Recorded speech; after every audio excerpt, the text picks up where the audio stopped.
Hello everyone, it's Elizabeth and you're watching Smoky Magic Media Live here on Mountain Fun Life channel.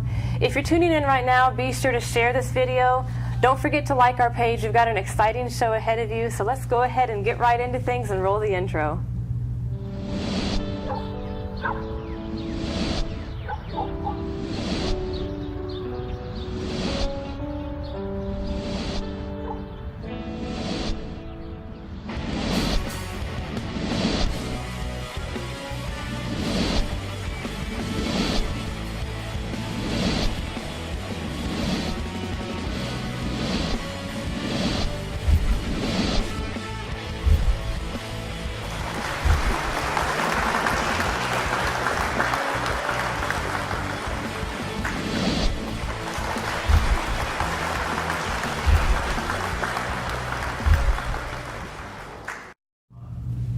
Hey everybody, again it's Elizabeth. Thanks for tuning in today. I've got an exciting show for you guys. First of all, we want to talk about the Mountain Fun Life t-shirts. We're going to be doing a giveaway later today, so make sure you're watching all the shows because we'll be announcing the winner of one of these shirts later on. We've got a lot of fun things happening with Mountain Fun Life right now. First of all, tomorrow we have a new show starting, Michael Keating's show. The next chapter is what it's called, and it's kind of a health and wellness show, so be sure to tune in for that. We're really excited about having him part of our Mountain Fun Life family here. We've also got Fright Night at Ripley's Haunted Adventure tomorrow evening. I'm super excited about being there because I get to be the one that's going to be there, so that'll be a really neat experience. Watch it. We'll be doing live coverage. Really fun thing to tune into. We should be live around 5 in the evening. Again, it's on location, so you never know what's going to happen, but that's our goal, 5 in the evening, so be sure to tune in tomorrow evening for that. We've also got Saturday, Ashley Burnett for Down Home with Ashley. Of course, she works with Mountain Hope Good Shepherd Clinic, and the Mountain Hope Appalachian Field Festival will be at 3 p.m. Saturday. It's at Emmert's Cove, and it's going to have music by Jimbo Whaley. Food is going to be provided by Chef Adam Palmino, and they're reminding everybody to bring your own chairs and blankets, so that should be a lot of fun. Again, that'll be at 3 Saturday. Saturday's a big day for us also because we have the premiere of Silver Dollar Fish. That'll be at Hall's Cinema 7, and that's at 1 p.m. So that's in Knoxville if you guys want to come out to that. It's a red carpet event. I'll be there. I get to interview the actors, so I'm really excited about that. It'll be a neat experience to have, and I get to see the movie, so that'll be cool. We've also got another member of Mountain Fun Life joining us. Jana Jennings is going to have a show called Showcase with Jana Jennings. It's going to kind of feature different artists, so definitely tune in for that October 13th. So we've got a lot of really exciting things happening here with Mountain Fun Life. We're super, super excited about it all. But right now we are going to roll a commercial for Forge Fit, so watch this.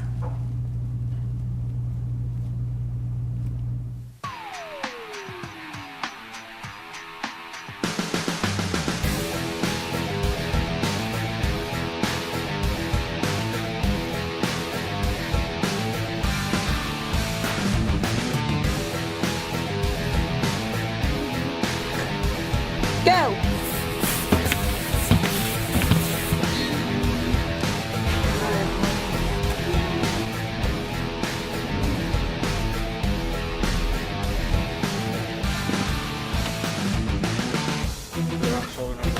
One. 2 minutes.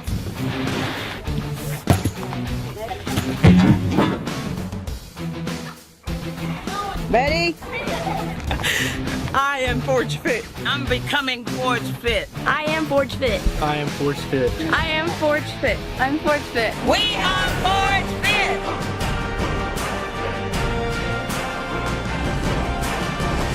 Bring it down, right here. Yeah.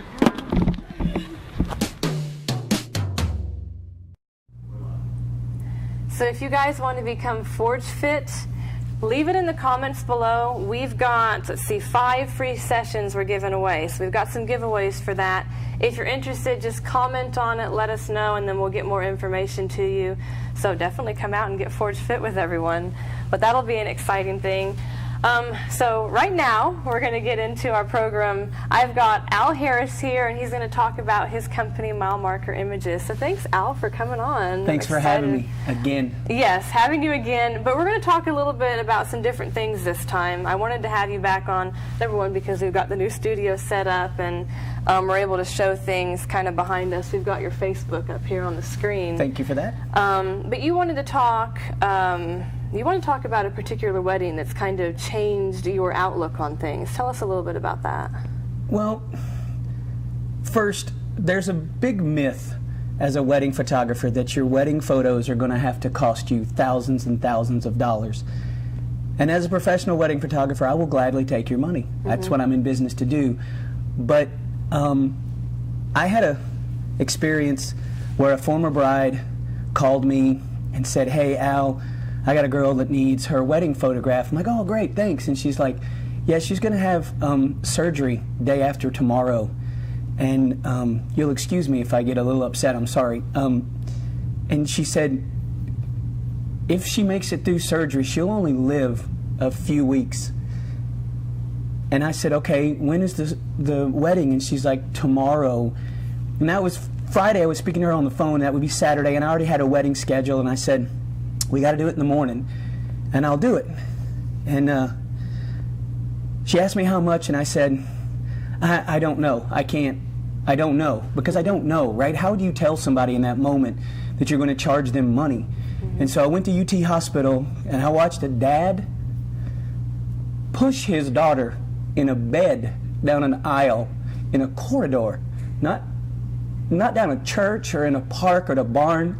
And she didn't have ring bearers and flower girls. She had apparatus and monitors and wires, and she didn't have bridesmaids. She had nurses. And we went into a little room, and it was the most powerful little ceremony of rings exchanged and words and promises.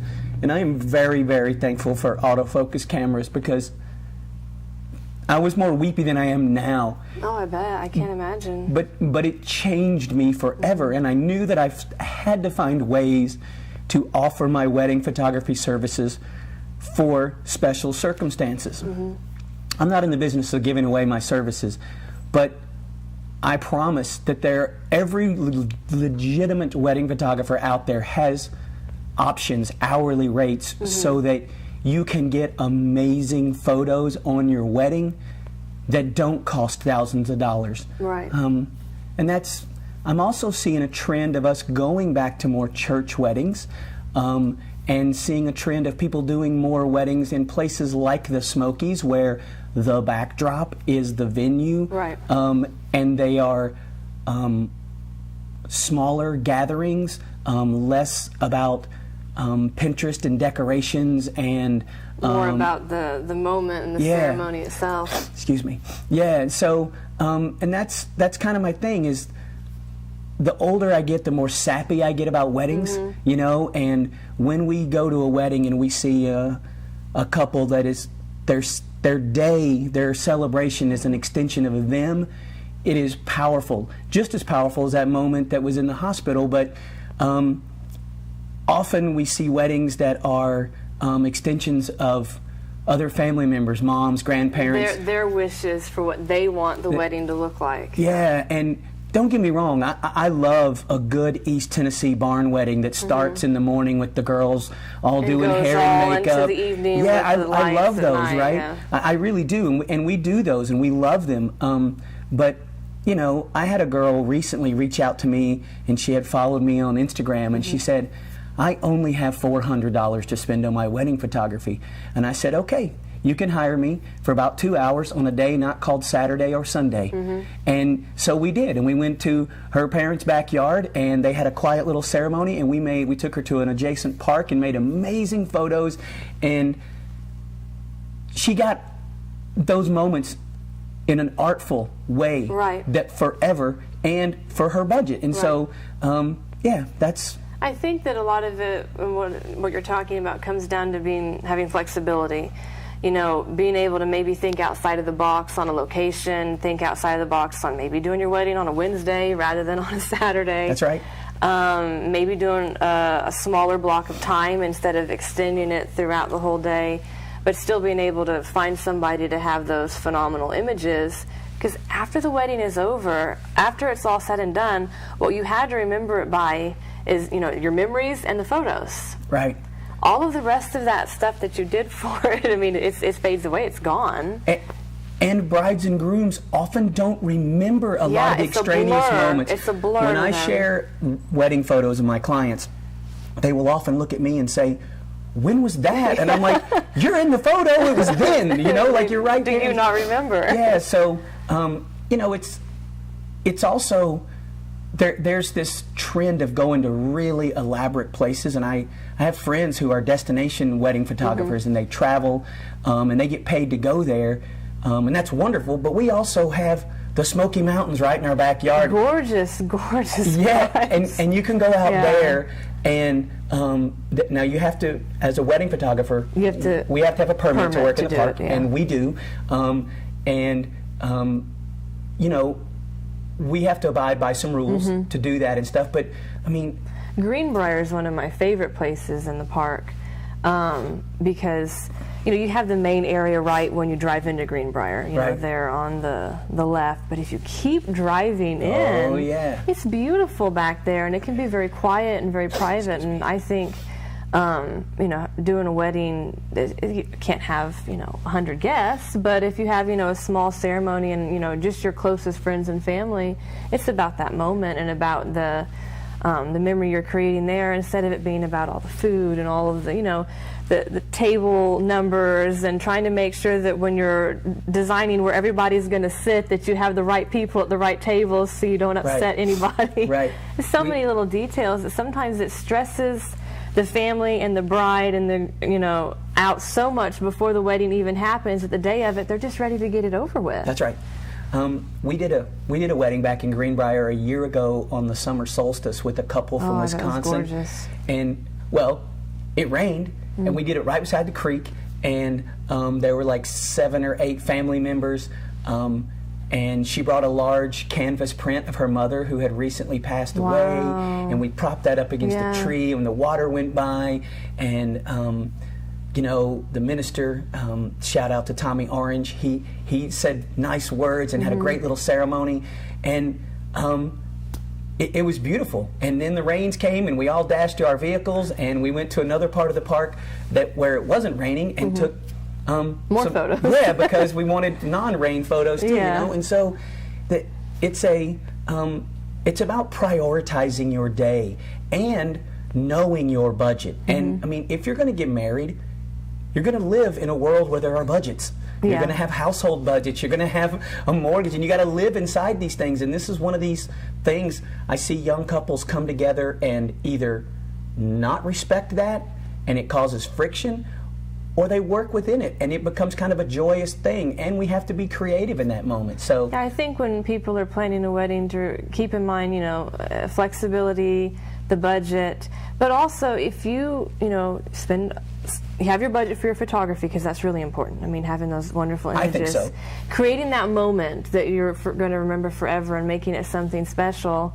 But then keeping in mind, if you want to have a honeymoon, you want money left over for that. If you want to have money to put into your house, you know, starting your life together. So it doesn't all have to go into the wedding. I think people they get so caught up in creating this experience for everybody else, they forget about it's for them. I mean, it's their wedding for them. So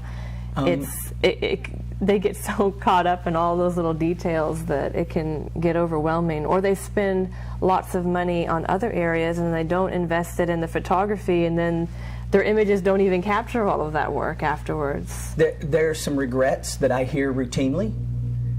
One is, I didn't have enough money for photography, so I had to get a friend or a family member to take their photos, and that can be devastating because, well, my aunt got a new camera. A new camera isn't going to help you take great pictures any more than a shiny stove makes a new meal, a good meal, you know? And so brides and grooms are creatures of their environment. And as a wedding professional, as a wedding photographer, I know some of the things that are going to happen, how you're going to move, how you're going to react. Just as way if I was going to be a photographer that photographed bears in the national park, they have a habitat, they have routines, and even though brides and grooms are unique, when you're at the altar, there's some things that people always do.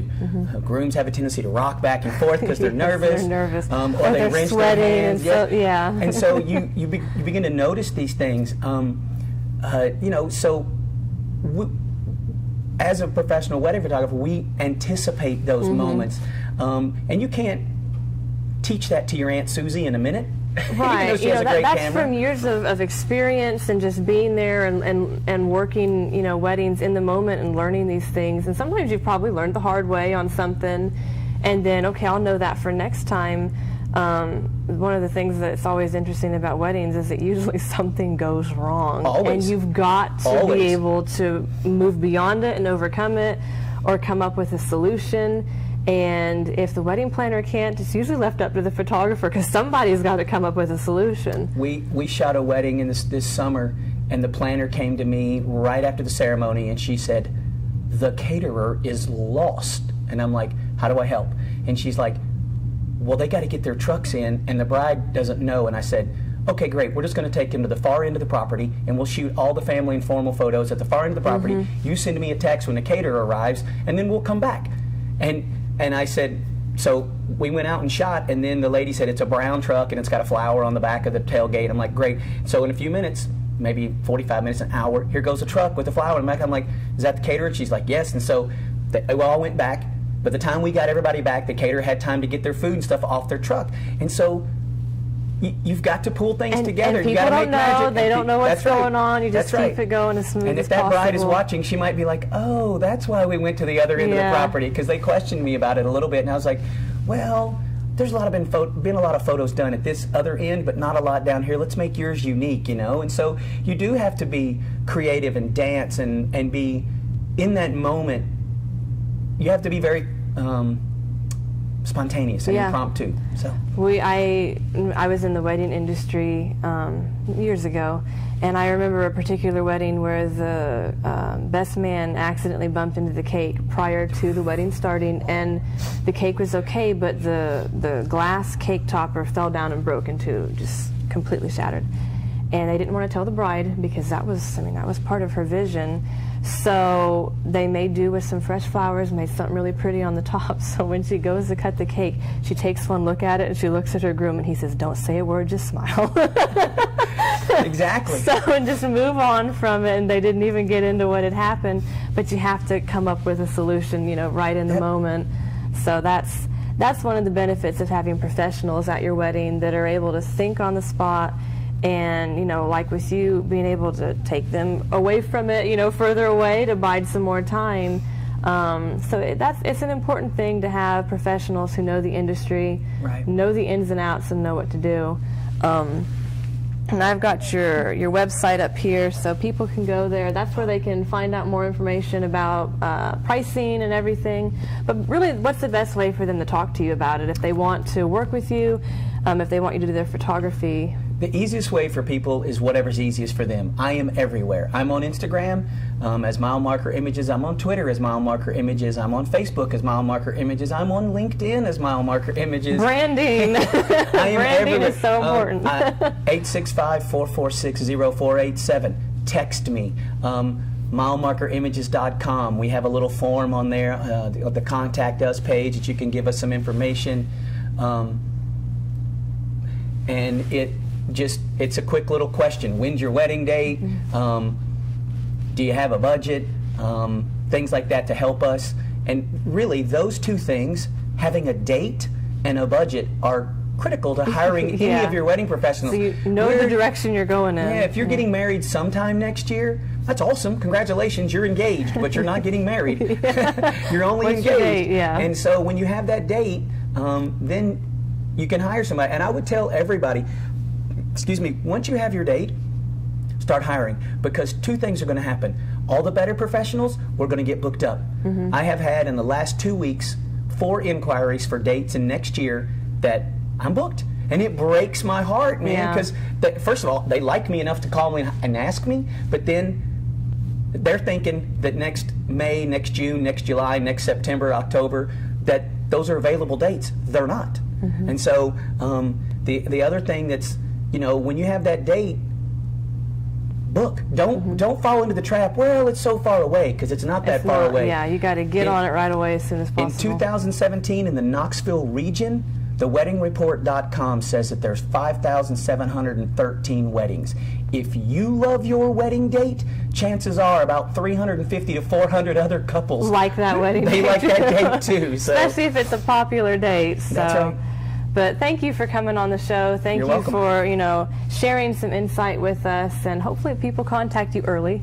Contact him early and go ahead and schedule stuff for next year and for 2020, and just, however far in advance you need to schedule that to secure it and make sure you have basically the wedding of your dreams. That's right. Thank you for having me. Thank you. And thank you guys for tuning in. I really appreciate it. If you like this video, please share it, comment on it. If you have a question for Al Harris, go ahead and leave it in the comments.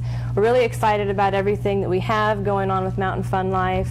And don't forget, we've got some new things, like we're going to have a grill master type deal going on. So we're working on a deck for that. We're going to have cooking shows. So like our page, be sure to like it, invite your friends to like it. It's going to keep growing and growing so we can get out to more people. And then every time we have, a business owner on or somebody talking about what they have going on, it gets out to more people. More people are going to see it that way. So thank you guys for tuning in. Stay tuned for more. I have more shows coming up.